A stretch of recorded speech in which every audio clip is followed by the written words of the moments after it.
Mr. Billy. All right. That's Hi, guys. Enough. Let me make this official. Toronto, Jensen, Ackles, and Padalecki.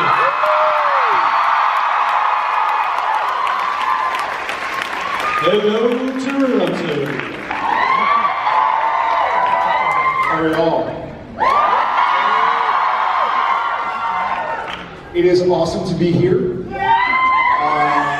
Many, many years in a row on behalf of Supernatural. I was actually, little fun fact, 13 years ago. Oh, do tell. Today.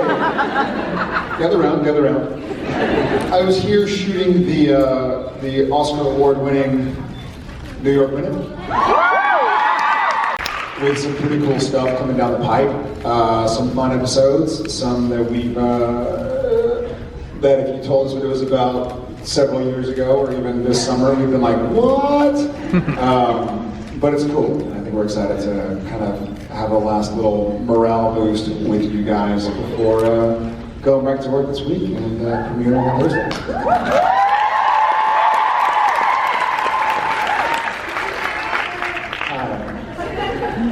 So without further ado, unless you want to do some more.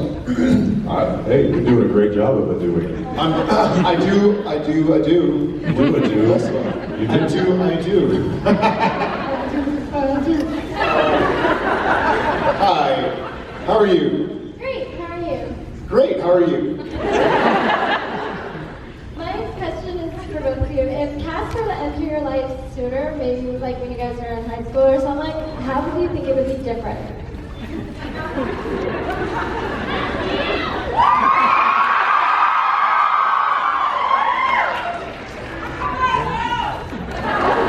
How about no?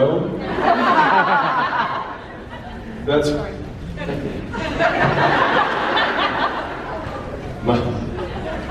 we're Easy for you to we're say. expecting twins.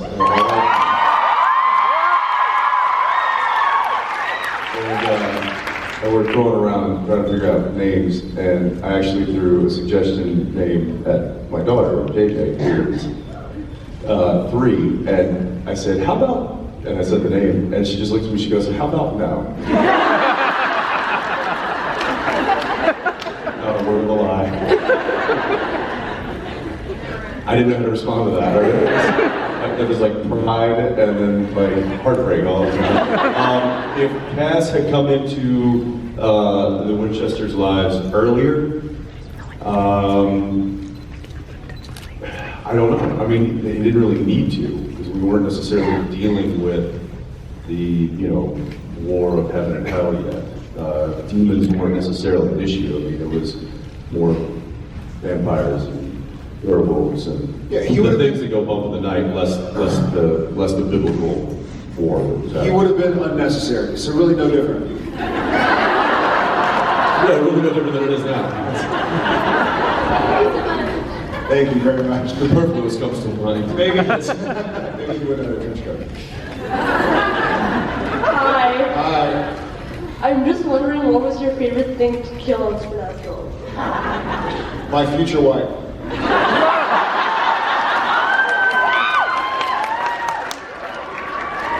So much therapy right there. So now, anytime we're in a disagreement, I'm always like, this is because I killed you, isn't it? No, it needs to be, look, I killed you once already. Kidding. Then 11 years from now. So he doesn't take advice from me. It's Billy Bush or something that would come out on video.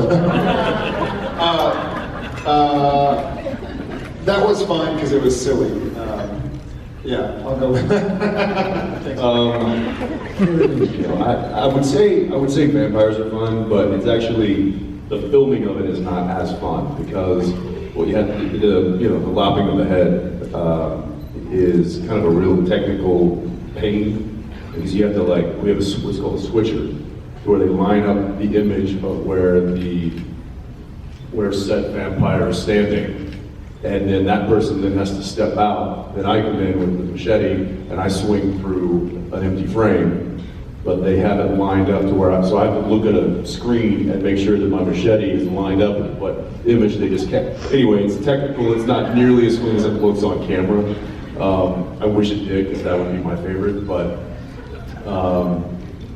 I don't know, what would be, I will say the Wendigo was fun many, many years ago, because we got to shoot a flare gun right into some big giant chest. Oh, what was the flamethrowers? Remember? Oh, Changelings. Changelings, that was fun. The flamethrower, The homemade flamethrower? yeah, the hairspray and the thing. Well, that was bugs, and that was bees, and that's still one of my favorite stories. It's like, don't worry, Ackles.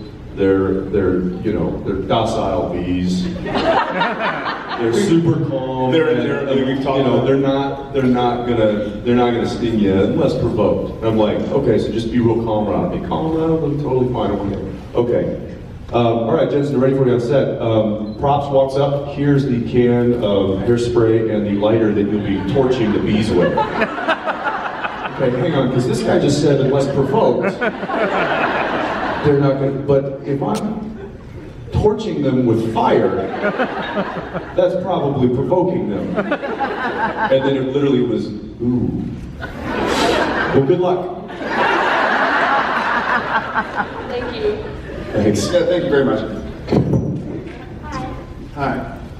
I was wondering, now that you both have families, is it hard to balance your career and your family life at the same time? Yes. Let's just say that it's very imbalanced. Yeah, I think what's funny, I actually had to talk with Chris about it, because he has 2 young kids as well. And I think it's really nice to show the kids that I'm making sacrifices, like I love to go home and play and watch little TV shows and play in the front yard and play with our chickens and go swimming and this and that. But we have chickens. We have chickens. One less than we used to. But that's story for a different day. It's great though, that means that I don't have to get chickens. But it's nice. I think my kids are young, 4, almost 5 and almost 3. But I think it's important that they see now how difficult it can be. Because obviously, I mean, he and I have both been successful in this industry, and when you reach a certain degree, they treat you well and they pay you well, and we can afford some of the finer things. But it's nice, it feels good to know that my kids are seeing how much I work, how active I am, how much I have to sacrifice, so that they don't, and kids are kids, but I don't want them to ever think like, hey, this is just magical and it's there because it's there, and it doesn't take any work. You can just have success without really sacrificing. So I think that's kind of a silver lining. Thank you. Yeah. You're welcome. Thank you. Hey guys. So staying on the whole theme of family and everything, I was hoping each of you could share like your favorite, most memorable parenting experience. One that comes to my mind is when my daughter was younger. She was, I think, not even a year, and was still. We moved on to bottle. She was bottling, and we were at my in-laws' house, and I'd gone to the store to get some stuff. It was holidays. I was coming back, and I came to the door, and JJ came kind of like waddling up to me, and I was like, "Hey!" I picked her up, and I started like bouncing her above my head. She had just been fed. So full bottle puke all over my face.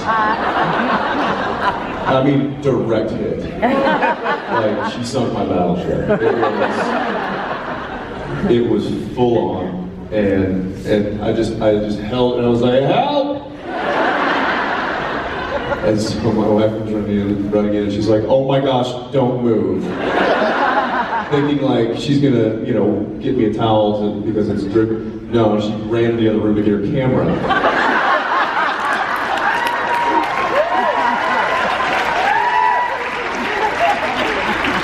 So I'll have that for the rest of my life.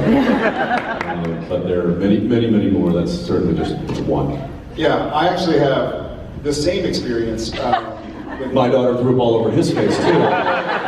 I was playing with the kids after dinner before nap time, before bath time and bedtime, and I was kind of throwing Tom. Tom likes to wrestle, and he threw up all over me, and I was laying down on my mattress, and Jen was there, and Shep was there, and I was holding Tom out, and he threw up, and I just held him. It was an interesting experience to have another human being throw up on you, to not be grossed out. And that sounds weird, but to be like, you know, if I was like in the hallway and someone threw up the way, I'd be like,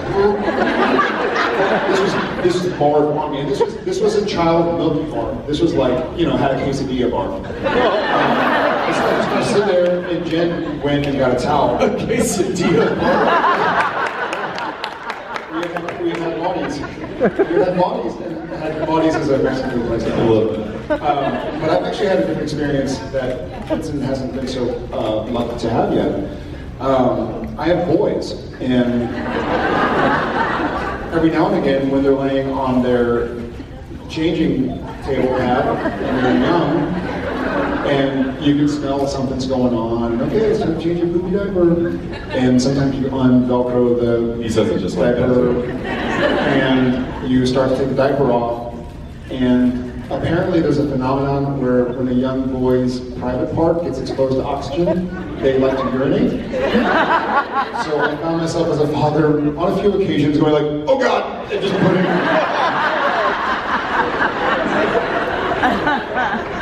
all right, time to wash hands. I'll continue that for a second. But it's funny to not be. It's just matter of fact, You right? can get like one of those bomb squad things that has like a shield. They sell PBTVs. They sell little. I'm sure there are people out there who have young boys who know this. Yeah, we have bought PBTVs, and they're little like diaper style TVs for the PB. I'll let you borrow some. I have my own, they're a little bigger.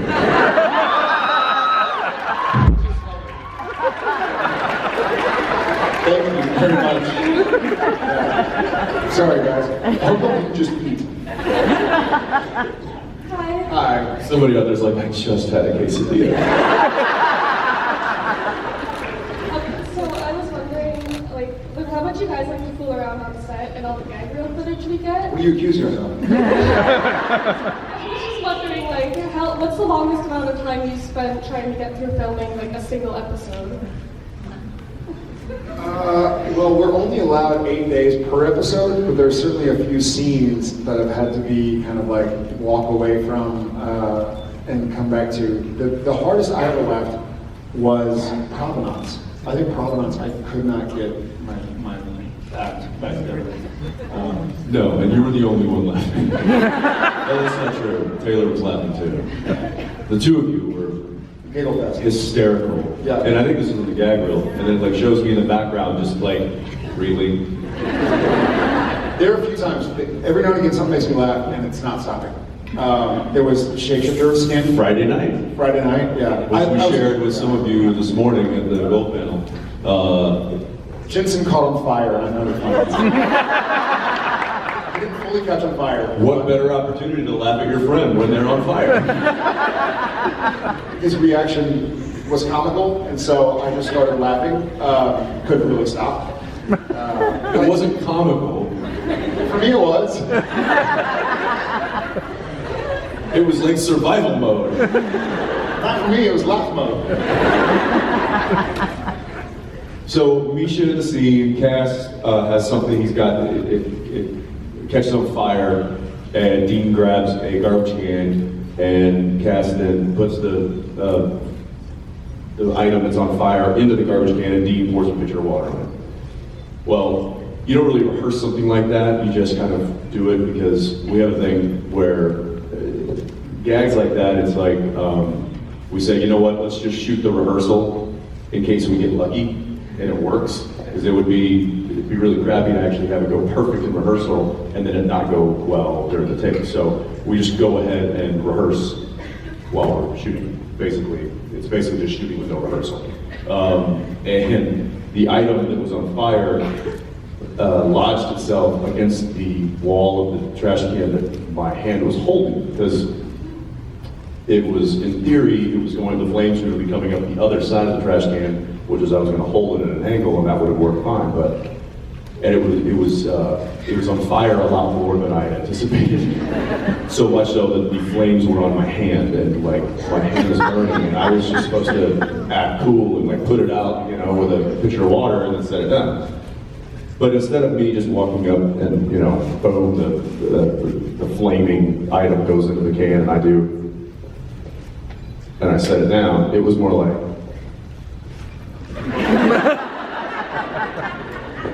And just that, it was a lot more subtle than that. That's, I'm sure, what it looked like in Jared's mind. He knows me so well that he knows that for just a second, I broke from Dean to Jensen going, oh crap, my hand's on fire. And that little split moment of character breakup, shoot, was just enough to send him over the edge. And I put the trash can down, and I come back, and I've still got dialogue, and so I'm still talking, and he's now standing next to me, the cameras are looking this way, and he's now completely turned around and looking the other way. And I'm like, and I'm talking, but in my mind I'm thinking, what is he doing?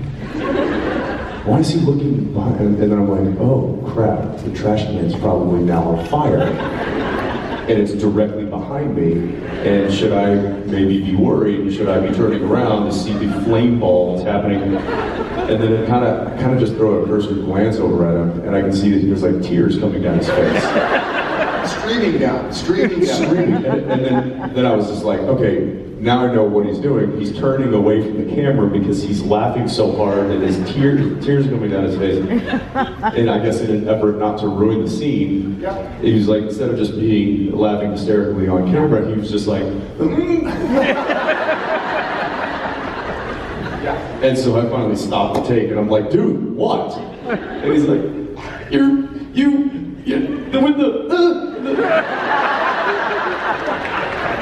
And I'm like, yeah, my hand was on fire. He's like, I know. It was pretty funny. Yeah. So that happens. Yeah, thank you very much. Hi, my name is Paula. This is my daughter Kaylee. We started watching the show last year because she's a little young, and we watched 11 seasons in 1 year. This is our first convention, and it's amazing. Starstruck a couple times. We wanted to know, is there any actors or performers that make you starstruck? That make you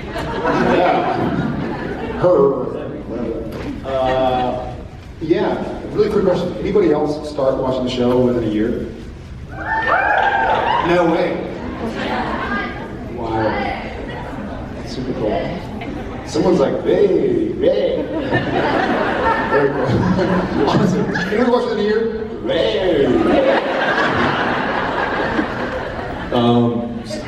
Hey. Yeah, you certainly hit him, and I think some people have heard some stories about when I've literally had to pull him away from making it just a complete ass of himself. So That's me. Yeah, that'd be this guy right there. However, my reaction or my go-to action would be just to run. If I see somebody that is, uber famous, or somebody that I admire their work or am a fan of in some regard, then I generally will just about face and leave the situation. And for two reasons. One, I don't know how I'm going to handle myself, and I don't want that to go wrong, so I just figure avoid it. And two, I don't know how they're going to handle themselves, and if they're a jerk, then that's going to ruin the way that I think about them and their work, or their, whether it's their music or their acting or whatever it is. And I kind of, in an effort to preserve both of those things, I just avoid at all costs. I'm not saying you guys should do that, because I love having you here, and it's amazing.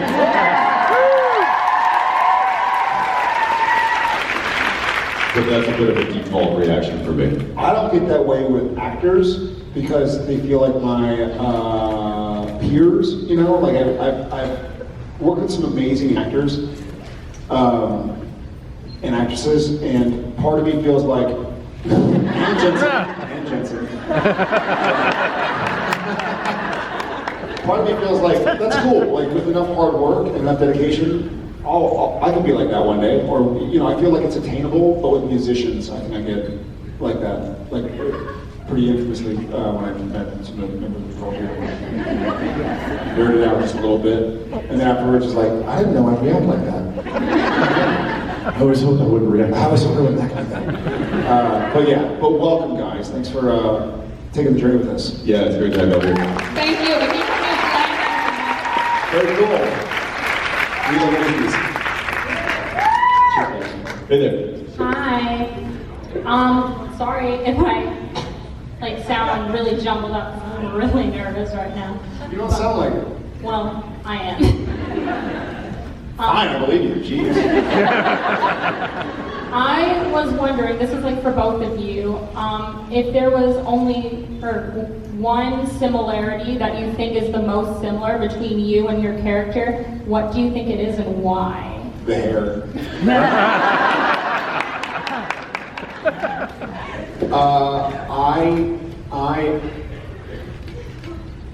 I am a researcher.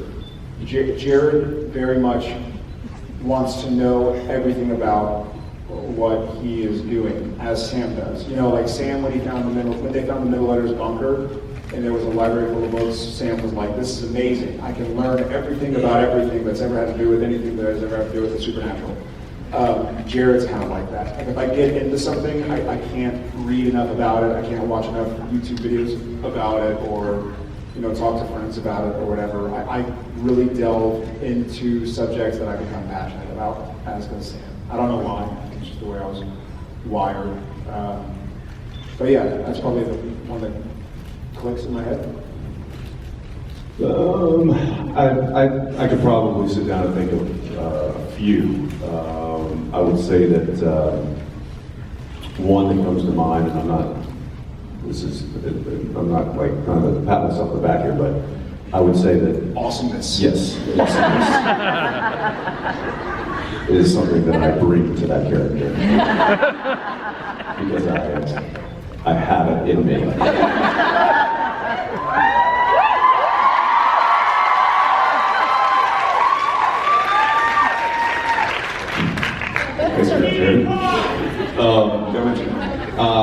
I would say that, and maybe to a fault sometimes, but I tend to put others before myself a lot. And I think Dean does that quite a bit. I think he will gladly sacrifice himself for people, and he will think about them first. And I tend to do that, and sometimes to a fault. But yeah, that's one. And awesomeness. Thank you.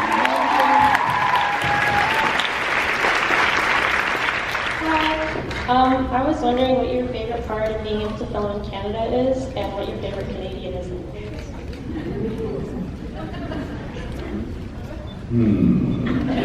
I will say that there's many great things. One of the great things is that I don't know if you've noticed, but the year-round wardrobe of Dean and Sam Winchester tend to be layered and with coats.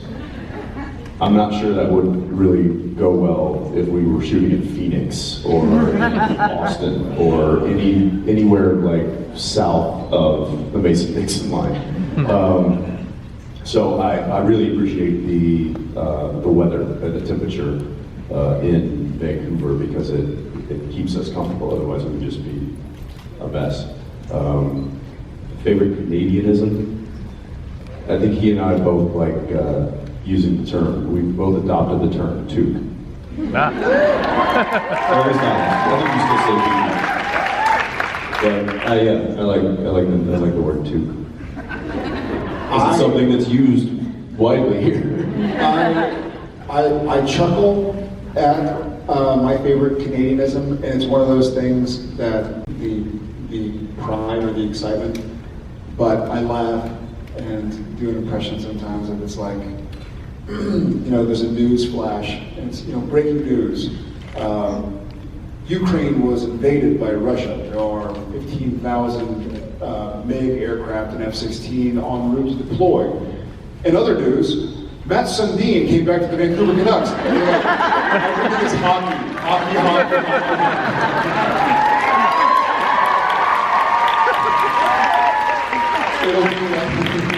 It would be like World War III. This is this is what the this is what the Maple Leafs had for breakfast this morning, and they'll spend a half an hour talking about it, and at the very end they'll be like, and also the world is about to die. Also, the world is at war. Now for a commercial break. Kim Jong-un sending nuclear warheads to the 5 major cities in the U.S. and Canada. Anyways, on to hockey. Back to hockey. I think there was Little girls hockey. and I love it. But my legitimate favorite part about Canada is the people that we've been able to be around, both in cities like Toronto, Vancouver, when we visit, but especially in Vancouver because we've had such a chance to meet locals since we spend so much time with our crew. Just great people looking to have a good time and be kind to others. So. Yeah, we've certainly made some lifelong friends with many Canadians who we've been working with, had the pleasure of working with for well over a decade now, and so that's certainly something that will stay with us for the rest of our life. Okay, thank you. Thank you.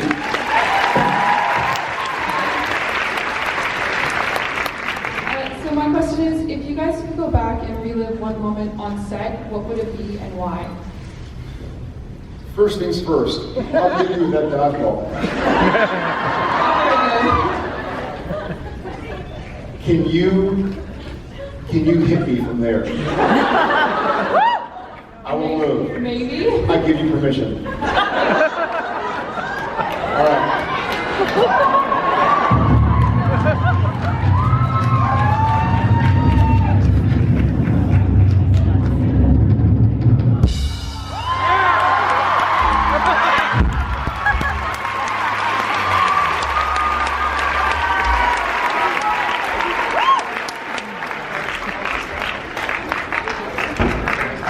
She did it.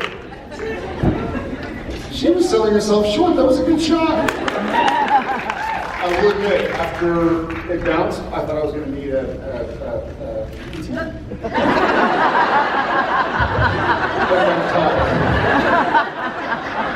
I was a little nervous. I was like, I said I wouldn't move. Oh God. Favorite episode from filming? Favorite moment from filming? If you guys could go back and relive one moment on set, what would it be and why? You have an idea? I'm gonna go ahead and speak for you. The day Genevieve Cortese walked on the set. And I will say that a moment I'd like to go back and relive is when I saw him, Genevieve sitting in her cast chair on the set. And I'm not kidding, there was an open cast chair right here. But this was Jared.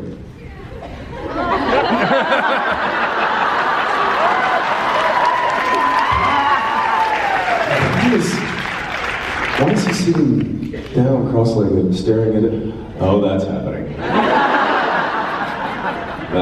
I wish I could go back and maybe taken a picture of that moment and just maybe relished in it a little bit more. It was funny as hell to see this, big kind of stud of a guy sitting there like a little puppy in love. But we've had many moments, very, very fun moments on set. I mean, the actual filming aside, like our life on set can be quite entertaining at times. And we really truly enjoy doing what we do because not only do we like to play these characters and tell the story, but the working environment that we have kind of helped create with the people that we work with is really a great place, and it's fun, and it allows for a lot of unique and fun moments to happen, and we're really appreciative of that. Yeah, there have been a few. That is the obvious. Thank you for embarrassing me in front of everybody. What I do. There have been a few others in hindsight, even before that if I ever write a book about my supernatural experience, Good job. You just roped yourself into writing a book. No. Lynn, don't even look at me like that. I think there are a few moments that stick out, and I recall one. It was during Wendigo. So the pilot was a blur. It was like 16 days of shooting. I think we were shooting 6-day weeks, right? I think we were. Anyways, we might not. Anyways, it was the pilot was a blur. You're meeting new cast members. You're meeting new cinematographers, this and that. And then Wendigo started. So 3 months later, we get picked up for 13 episodes. We go to Vancouver. I've never been. He's been for a few years. And I remember we were shooting Wendigo, and we had a lunch break. And Ackles was like, "Hey, there's a cool spot over here," because he knew the city and he knew the area. And he's like, "There's a cool spot over here if you want to come eat this way." And I was like, "All right."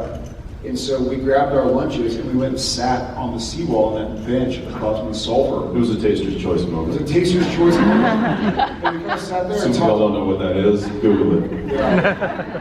And it was a cool kind of like, this is cool, man. Like I hope this goes for a season or two.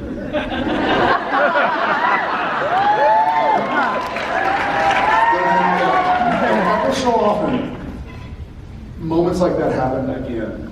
Bunsen Lake, Dead in the Water was another one, like running down a dock, diving into the water with safety divers sitting there under the water where you can't see them to make sure we don't drown. And then running back up and getting into a hot tub they had set up because it was so cold. Certain moments like that, or in New West when the angel tackles Castiel through the window and they fell like 7 floors. There are some moments where you sit there and you're like, man, this is cool. You know, like too often it's a job. Too often it's a job that we love and I'm very inspired by it. But every now and then you're like, oh, I see why people dig it. Like this is kind of fun. And I kind of feel more like an audience member than like a part of somebody in front of the camera. But yeah, I'd like to compile a list of those moments. Thank you. Nice shot. What? What? There is no singing in Supernatural. Why are you singing? You guys are up for it. I'm gonna need you to speak American.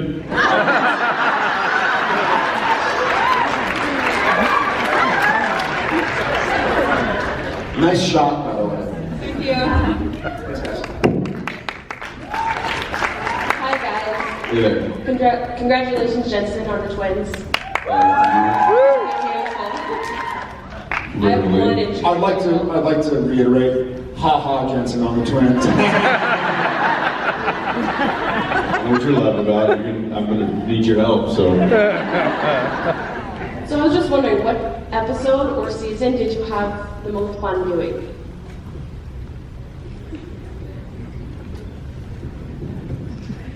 Four was a lot of fun.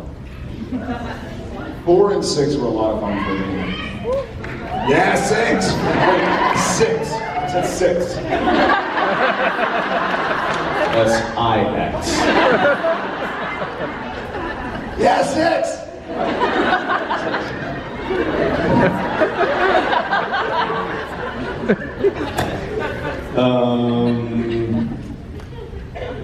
I'll say 1.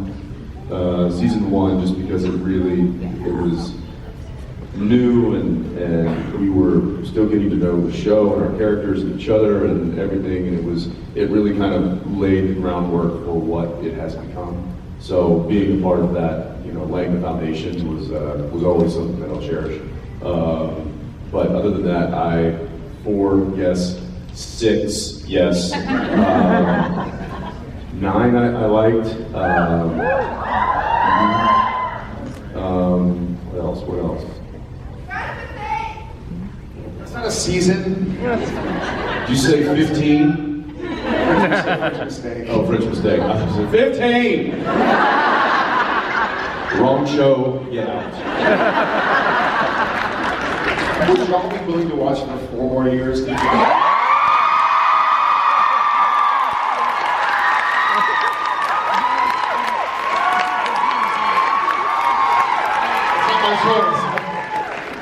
What did you think? Were they gonna boo?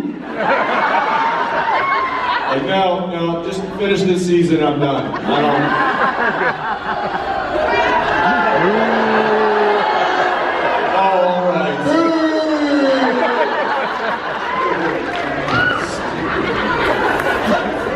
Thank you. Thank you very much. All right. 50. Yeah, well, you can come visit me at the rest home. Bye. I was just wondering if, like, one day a genie came up to you and told you that they could grant you any of 3 wishes. What wishes would you choose and why? That the show never ends.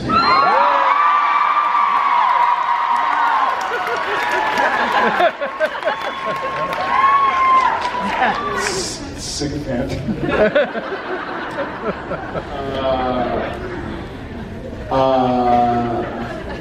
That's a great question. I wish for what? 4 wishes. Shoot it. No. I will say I think that's the exact wrong wish. I would ask for less wishes. I would ask for 1 wish. My wish would be that everybody finds peace and happiness. Me? A bigger boat. Bigger than what? Than yours. But then is there going to be a bigger one? We'll already have it. Well, where are you going to put it? I'll tell you where you put it.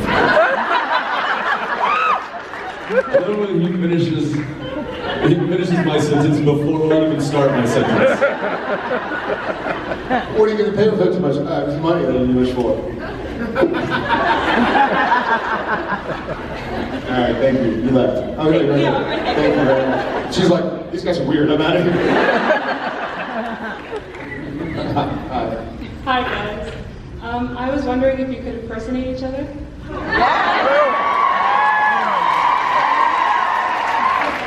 Yeah, we can. Yeah, I can. Thank you.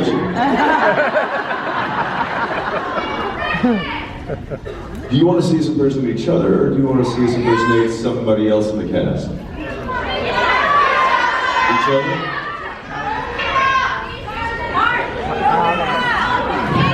I almost want to do your impersonation of me. Yes, and I'll impersonate. I'm going to impersonate Jensen impersonating Jared. Give me a second. So obviously Jensen starts out like this.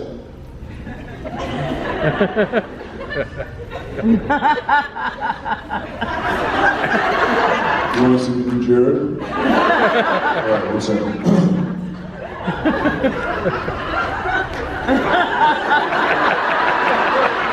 Pretty good, huh?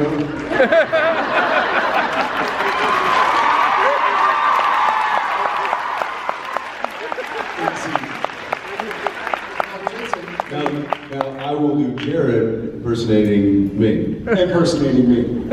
You have to do me impersonating. You impersonating me. Yes.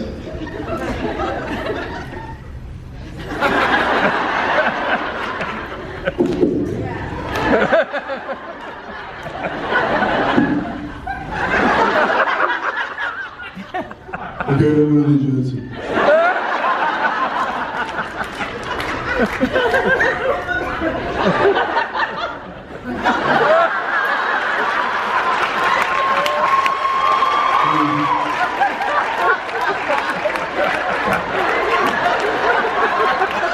My ass looks great.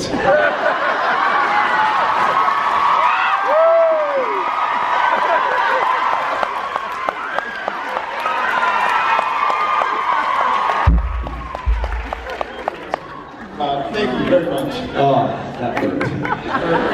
I'm in pain. Hi guys. Our apologies. Oh, of course. My sister and I got into this on the way up here, and you've ever seen the DC comic shows, did that Superhero Fight Club promo where they brought it right together?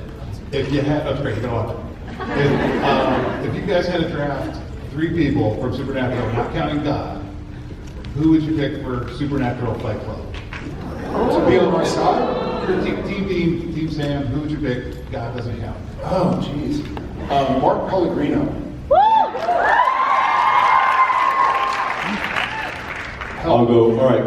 This is like picking teams at schoolyard. Okay. All right. So you're going Pellegrino. You're going Congas. Yeah. I'm going Ty Olsen. You got Tom? Yes, I did. I got Tom and Mark Pellegrino.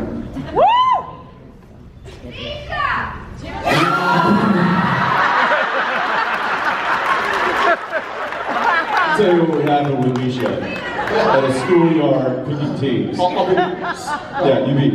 Okay, all right, I got my team. Yeah, I got my team. Sorry, dude, no more room. I thought you were going to be Misha in a fight.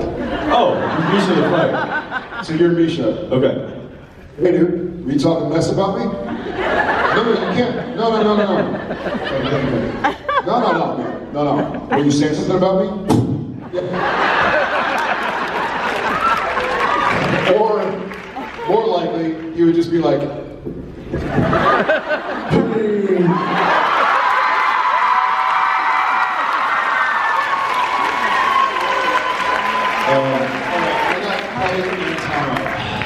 I'm gonna, you know what? I'm going. I think I gotta take Osric.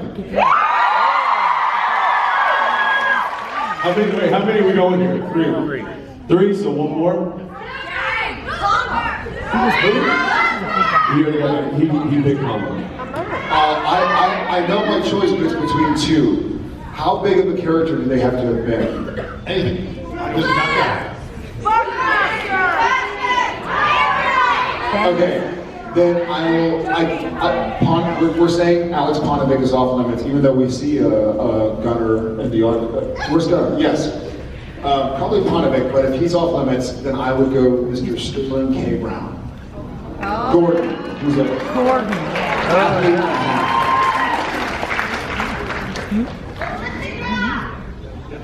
I'm gonna bring in my ringer. Genevieve Padalecki.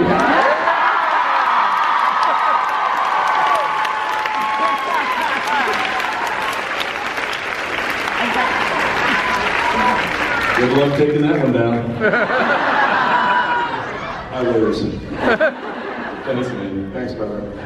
Who would be the three least? Misha? Yeah. Snookies. I don't know, man. Those girls are scrappy. In all honesty, didn't she get punched? Paris Hilton.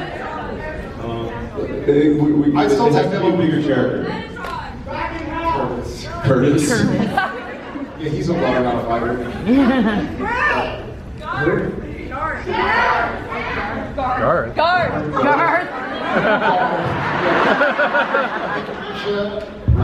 DJ. I think Ruth can take care of herself. I would say Misha, DJ, and that's good. Shepard. Or Chad. Remember? He's pretty low key. Yeah, he's a. By the way, if I wasn't gonna throw the ringer in there your way, I think I'd probably take Conan. Dude, you ever see that guy box? It is no joke. You'd like to. You'd like to? I would not. Thank you, whatever you say. Thank you. Yeah. All right. Hi. I was just wondering, if you woke up in a world where you weren't a celebrity, what would you miss the most about it, and what would you miss the least, and why?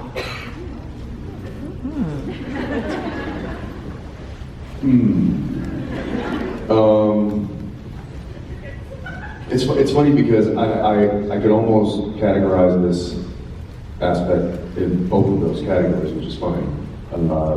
Because a lot of times it's a pain and a real drag, but in other times I really truly enjoy it, and that's the constant travel. I think I would miss it, but having to travel so much all the time is exhausting, and sometimes I wish I could just stay in one place for more than a week. However, that could be in any job. So I would say as far as like having people, I'm always wary of using the term celebrity or famous or anything like that. I like to say, awesome. I like to say, when people know me that are outside my family, friends, and coworkers, then that's what this feels like. And I guess I would miss the interactions because we have really, really amazing fans. We really, truly do. And the interactions that we get on a somewhat daily basis with those people who are most of the time strangers, complete strangers to us. But what they give us in those moments are just so cool. I would miss that. There's been times, one comes to mind, there was a woman who, had a furrowed brow, and she kind of looked like she was maybe having a bad day, and she was, and I was walking up, and she was behind the counter, and I walked up, and she was like, yeah, and I could just tell she was having a bad day. And I was like, hey, how are you? And she's like, I'm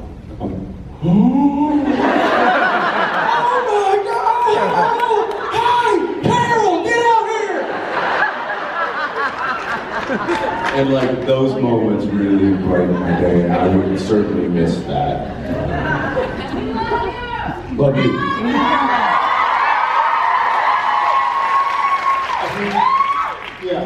I would agree with the latter half of his. Oh, actually, travel as a one-team person. I think what I would miss the most is the impact that I'm able to help make in other people's lives, even silly stuff like that. But I think about times like I'm out to dinner and a father comes up with his 12-year-old daughter, is like, hey, my daughter's a big fan. I take a picture, and then as she's walking back to the table to see her mom, he just shakes my hand. It's like, hey man, thanks a bunch. So the impact I've been able to make and have people make in my life, I would miss. The positive impact, yeah. But the second part of your question was what What would you miss the most and what would you miss the least? What I would miss the least is, this is going to be like a double negative, I would not miss the lack of anonymity. I would love to be a face in the crowd again. I can remember it, and I still have that experience. Where I'm not Brad Pitt or something, where, like, You're better than Brad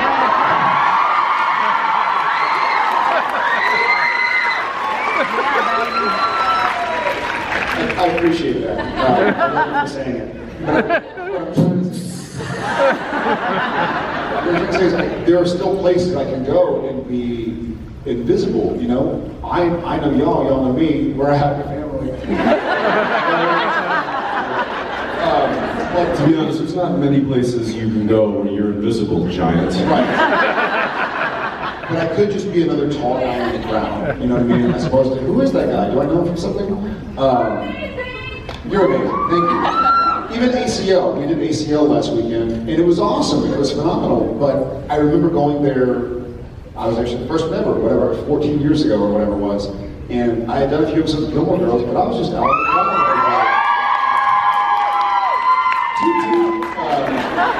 But my point is that maybe like 3 or 4 people over the course of the weekend were like, hey, aren't you Dean on that show? I was like, you mean the original Dean? Yes,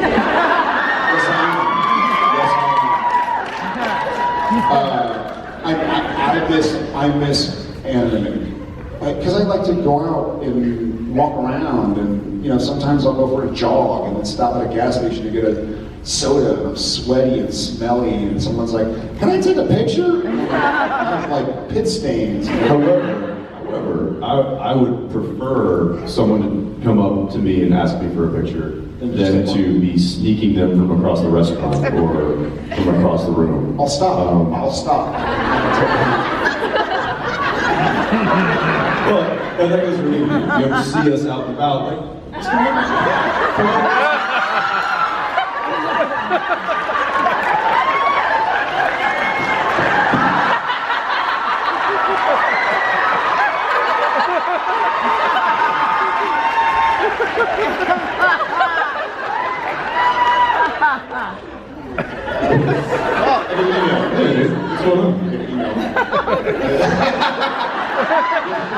What is I forgot that was there. Go on my Facebook Live right now. No, seriously though, that's... Your phone case. Yeah, nice, right?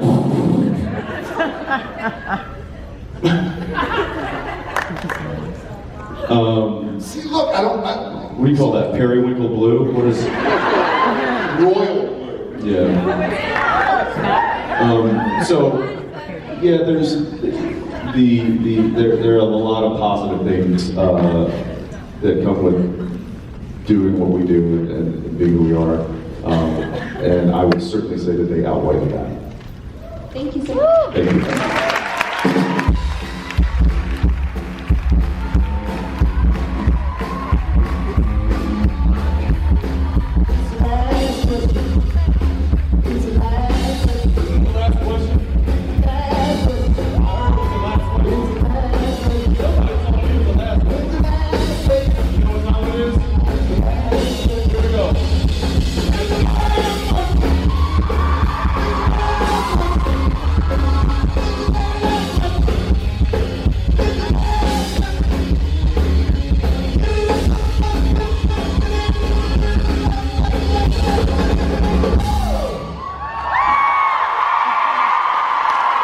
Ladies and gentlemen, estimated family, this is Marilyn from Ottawa. Give her a hand.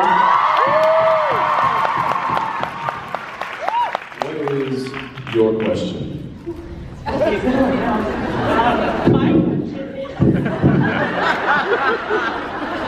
I'm not entering that game. If you couldn't be actors, what would you be and why? Great question.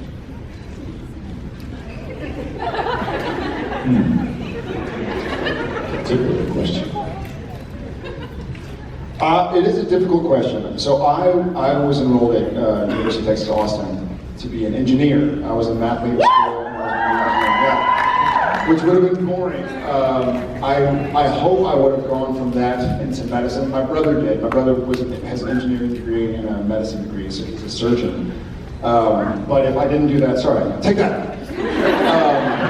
But I would love to be, I still would love to be a teacher.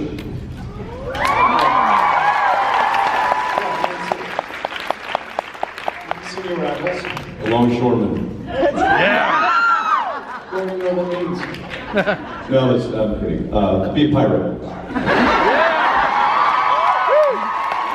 I appreciate you giving me an honest I would answer. travel the 7 seas. Sure. And, what? I mean, pirate makes sense, but you know. Right.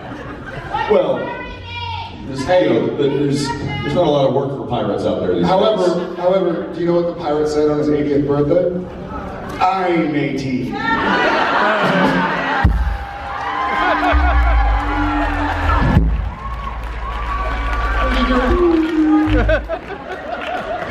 I'm 18.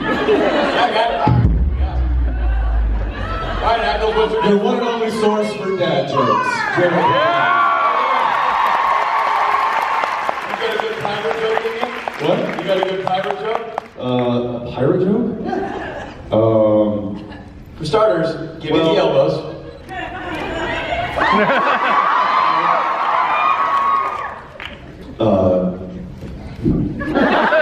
Don't do the one with the steering wheel. Yeah. That's my favorite. Yeah. Good. Well, everybody knows a pirate's favorite letter. What are? It's the C.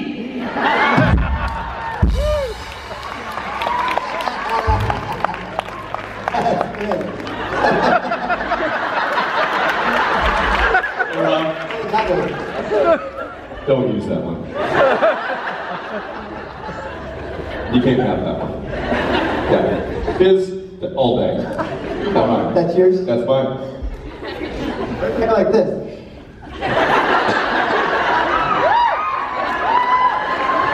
If you impersonate me doing it, all yours all day.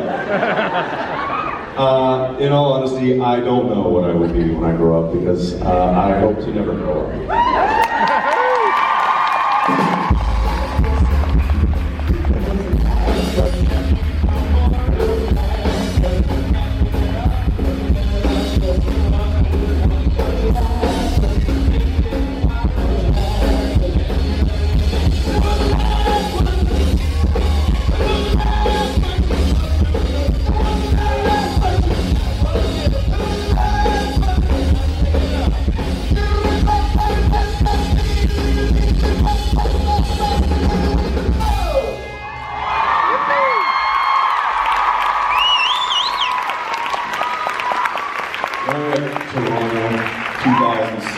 We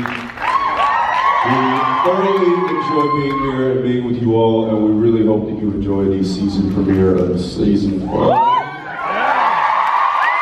on this week. Without you guys, none of this would be possible, and seriously, thank you. We love you all very much.